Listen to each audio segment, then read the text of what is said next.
Done one of these in a while. It's a breakdown video of Bob Kerrey from the 9/11 Commission interviewing New York City Mayor Rudy Giuliani.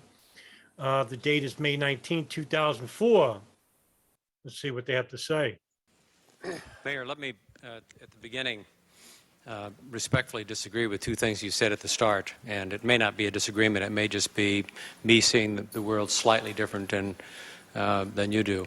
First of all, I don't believe it's an either-or choice of being angry at those who perpetrated this crime and feeling anger towards those with responsibility.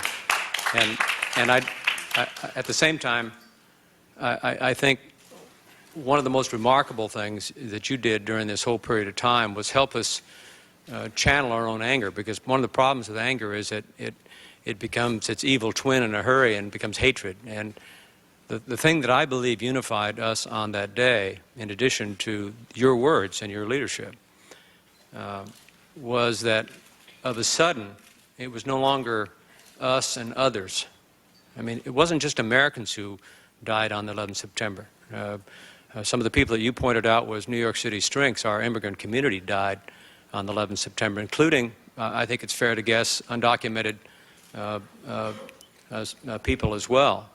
It wasn't just Christians and Jews. It was Christians, Jews, and Muslims, and dare I say it, probably people who didn't believe in God, who just came to work and were trying to do what people do when they do their job. And all of a sudden, and for the rest of my life, I'll never be able to see Port Authority, police, fire, New York City Police Department, or for that matter, police people and fire department and Port Authority people anywhere, and see them any differently than I do now, which is they're special people. And strangers became different. All the obituaries that were in the newspapers and all the funerals that you went to, you personalized people that previously had been strangers. And that's, I think, where the unity came from. We didn't see it as us versus them. We didn't see the other any longer. We saw the humanity.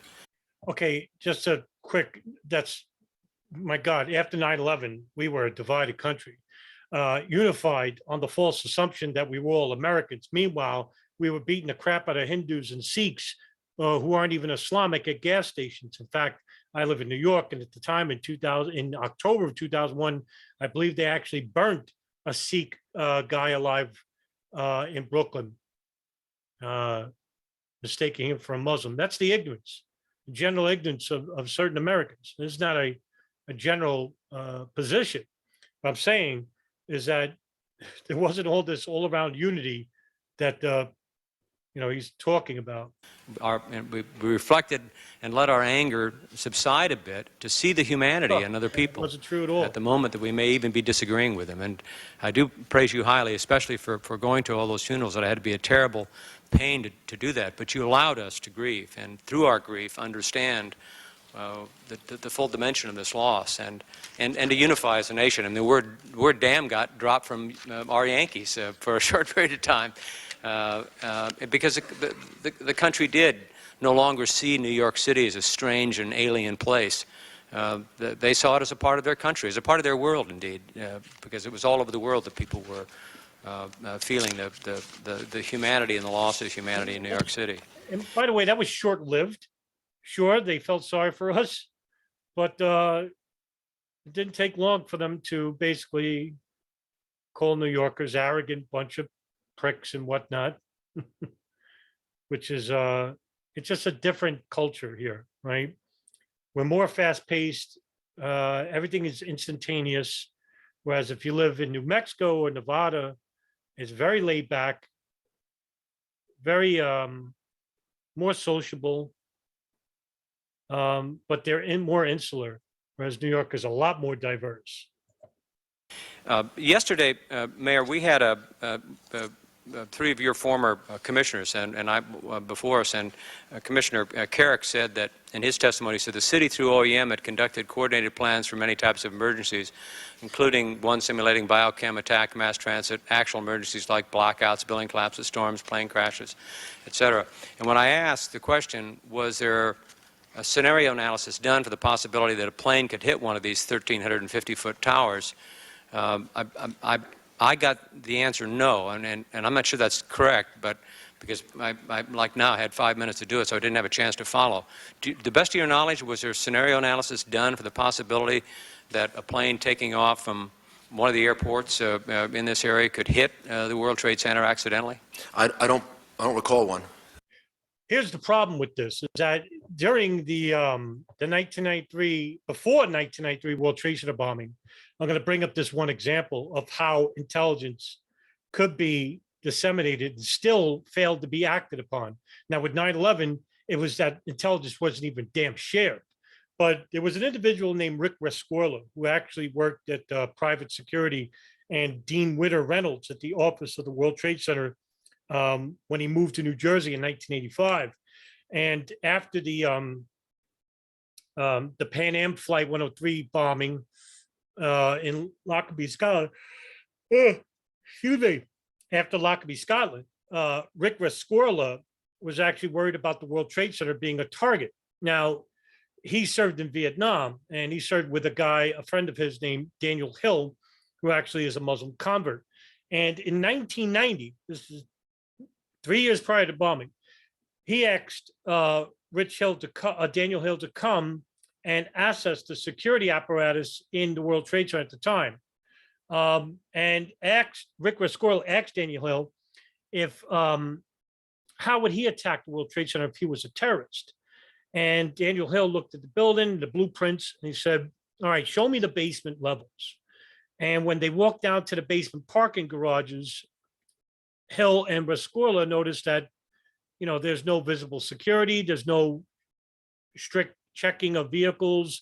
Vehicles could just come in and out. And basically, Hill pointed to an easily accessible load-bearing column and said that this would be a very sensitive area, that he would drive a truck full with explosives, light it, and walk out.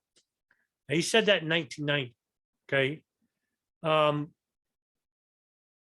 That year, Rescorla, along with Daniel Hill, wrote a report to the Port Authority, who owns the site, the World Trade Center, that they needed more security in the garage. He also wrote this to Dean Witter, hoping that Dean Witter, as a client, could actually influence the Port Authority. But their recommendations were turned down because it would be too expensive to implement. What happened? Well, February 1993, World Trade Center bombing. February 26th, 1993.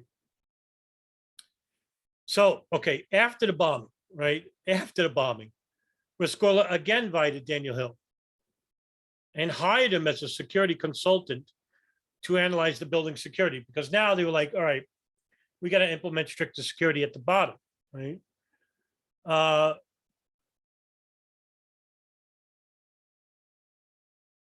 Daniel Hill and Rescorla basically said that because the World Trade Centers didn't collapse, that they would try again.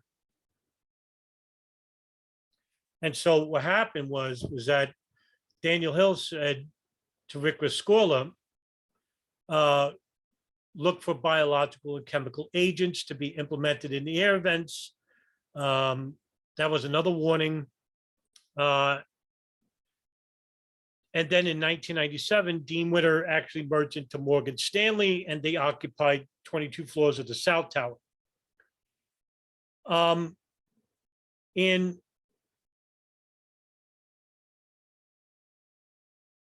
1996-7, Daniel Hill basically said that they would try attacking, if they couldn't get chemical biological weapons, that instead of the bottom, now they'll attack from the top. He said either through a helicopter or a plane filled with explosives, or just crashing into the building with fully fueled. So it'd be a bomb, essentially. Rick Rescorla started implementing fire procedures for Morgan Stanley, Dean Witter, Morgan Stanley. And he was the only security consultant to do this for this company. And every month or so, or every 2 months, he would hold these drills, and he would have a bullhorn, and he would just, people didn't want to do it, but they did it anyway. He was actually respected with Squirrel. The FBI during this time basically collected information from the Philippines investigators of a Pachinko plot operation. Now, I've spoken about this many a time. The Pachinko plot operation was conducted by the uncle of the perpetrator of the 1992 World Trade Center bombing, who was Ramzi Youssef. The Pachinko plotter was Ramzi Youssef and Khalid Sheikh Mohammed. Youssef was captured. Khalid Sheikh Mohammed was still free. But the Pachinko plot was to actually put bombs on 12 airliners, have them fly over the Pacific, they'll all explode, with one plane actually intentionally crashing into CIA Langley. But there was another operation, and one of the co-conspirators of the Pachinko plot was Abdul Hakim Murad, who basically said that there was another phase to that operation, and that was to have 10 planes hijacked and crashed all about the United States. And one of those operations was the World Trade Center. The FBI, Philippines investigators, later sent their report and their dossier to the FBI Director Louis Freeh. What'd they do with it? Obviously nothing. And I don't need to remind you that all throughout the spring and summer of 2001, the warnings that bin Laden was attacking inside the United States. Some reports were saying that they were going to hijack planes.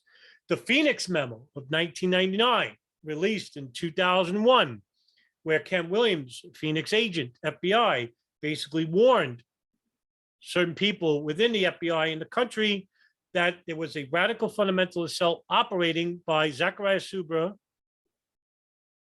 who is an affiliate of Al-Qaeda, that they were flying at flight schools, training in flight schools, and they need to be watched.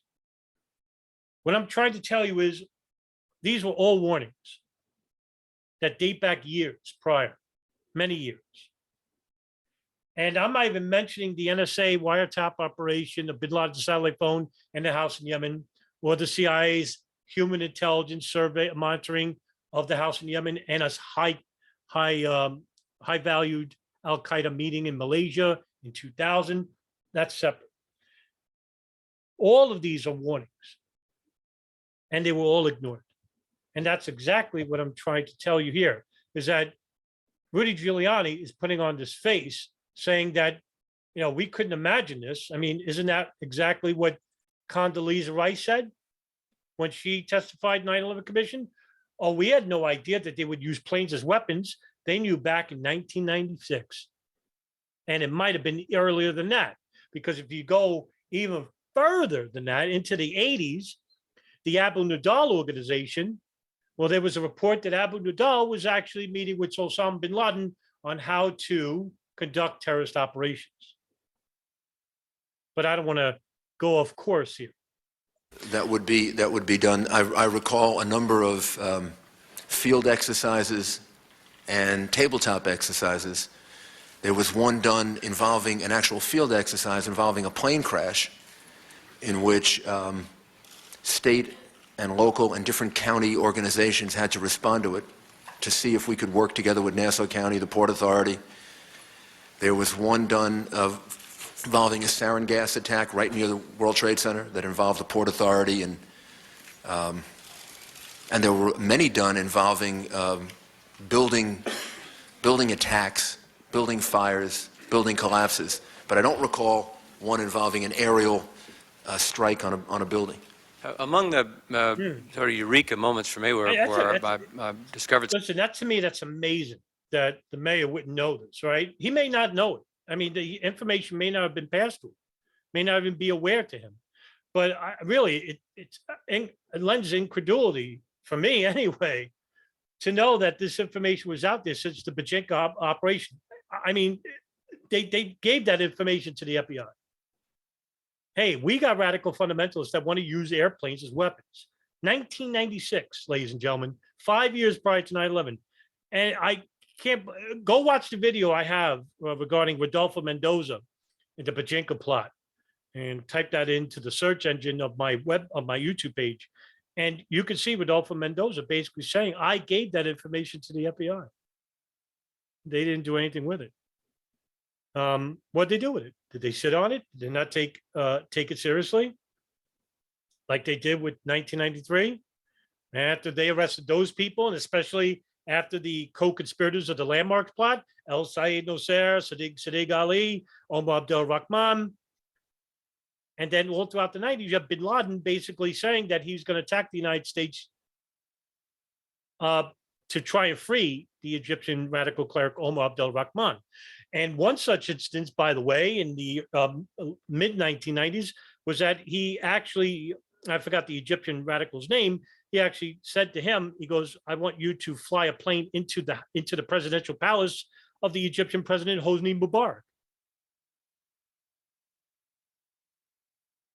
So, I mean, it was not like this is a new revelation that planes were going to be used as weapons. In 1994, Air France 89 is where an Islamic group in the Algerian Islamic group, hijacked the plane, Air France 89, and told them, and it was like 3 or 4 guys, and basically told the passengers that, they wanted to fly to France and meet their demands, but that wasn't the real intention. The real intention was to fly the plane into the Eiffel Tower. That's what they were going to do. I mean, that intelligence was there too. So it's not a new revelation that the planes were going to be used as weapons. They knew back as early as the 1990s. Something on this commission was listening to flight attendant Betty Ong on American Airlines Flight 11, when she was talking to the ground. People on the ground, American Airlines and federal officials, were surprised that the plane had been hijacked. In fact, argued with us, are you sure it isn't air rage? Don't you think the FAA should have told the Port Authority at some point during this whole entire period, I mean, take 98 through 2001, because our staff has concluded that at least the Counterterrorism Center at CIA should have done some scenario analysis about hijacking. Since it was mentioned. What a question by Bob Kerrey. This is great, right? Because now he's getting to the heart of the matter. Why wasn't this information shared with the FAA or Immigration Naturalization Services to do stricter security measures with people coming from terrorist countries that were labeled terrorist countries like Afghanistan, right? Or Pakistan? They didn't, okay? They had a Visa Express program for Saudi Arabia. But regarding the CIA, hey, now we're talking, right? They had information about these terrorist operators that wanted to use planes as weapons. Did they share that information with the FBI? No, of course not.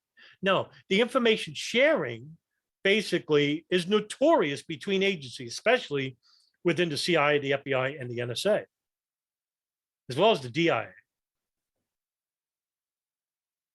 Some of the things that we had picked up. No specific plan was detected, but don't you think that the FAA or somebody at the federal level should have engaged in some scenario analysis about the possibility of a hijacking and begin to think about that as a possible threat against the United States? I imagine in hindsight it would have helped, sure.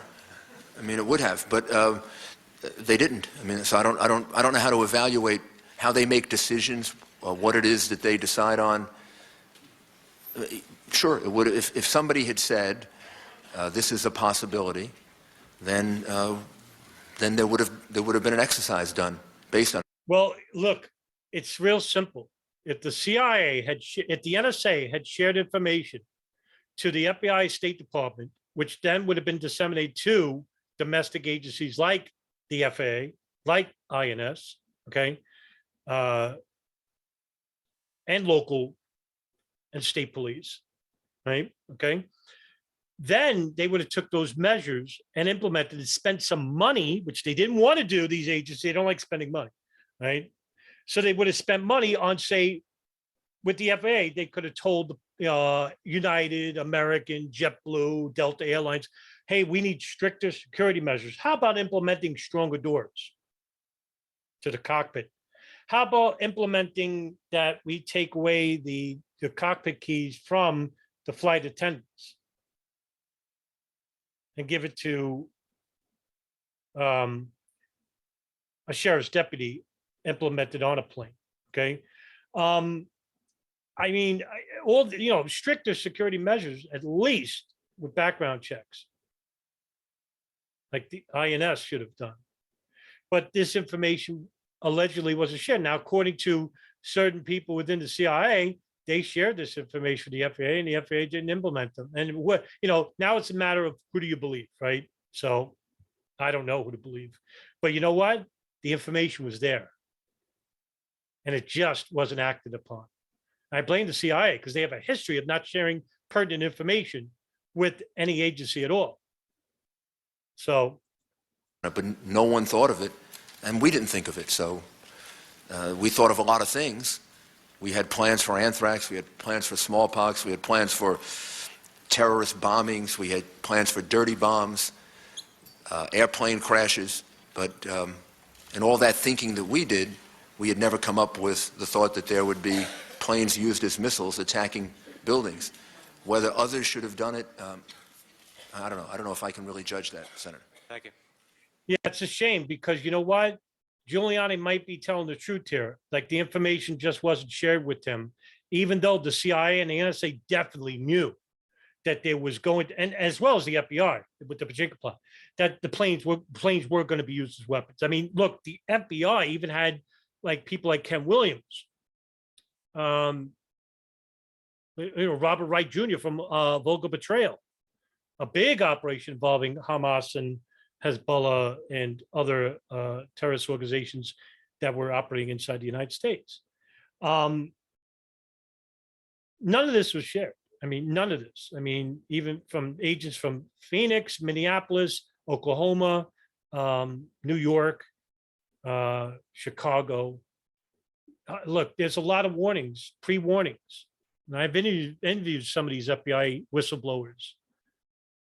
And Colleen Rowley, for example, Ken Williams, Mark Rossini.